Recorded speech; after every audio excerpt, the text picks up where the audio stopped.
1960-കളിൽ മലയാള cinema മേഖലയിലേക്കെത്തി മലയാള സിനിമയ്ക്ക് അതുല്യ സംഭാവനകൾ നൽകിയ ചലച്ചിത്ര സംവിധായകൻ കെ.എസ്. സേതുമാധവൻ. ഏറ്റവുമധികം സാഹിത്യകൃതികളെ ചലച്ചിത്രമാക്കി മാറ്റിയ സംവിധായകനാണ് ശ്രീ കെ.എസ്. സേതുമാധവൻ. മലയാള സിനിമാ ചരിത്രത്തിൽ നാഴികക്കല്ലായി മാറിയ നിരവധി സിനിമകൾ അദ്ദേഹം സംവിധാനം ചെയ്തു. വീരവിജയ എന്ന സിംഹള ചലച്ചിത്രമാണ് ആദ്യമായി സംവിധാനം ചെയ്യുന്നത്. ആദ്യ മലയാള ചലച്ചിത്രം ജ്ഞാനസുന്ദരി. പ്രശസ്ത നടൻ കമലഹാസൻ ആദ്യമായി അഭിനയിക്കുന്നത് ശ്രീ കെ.എസ്. സേതുമാധവൻ്റെ ചിത്രത്തിലൂടെയാണ്.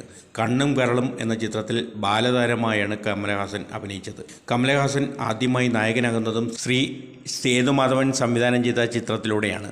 കന്യാകുമാരി. മമ്മൂട്ടി ആദ്യമായി സിനിമയിൽ അഭിനയിക്കുന്നതും കെ.എസ്. സേതുമാധവൻ്റെ ചിത്രത്തിലൂടെയാണ്. അനുഭവങ്ങൾ പാളിച്ചകൾ എന്ന ചിത്രത്തിൽ.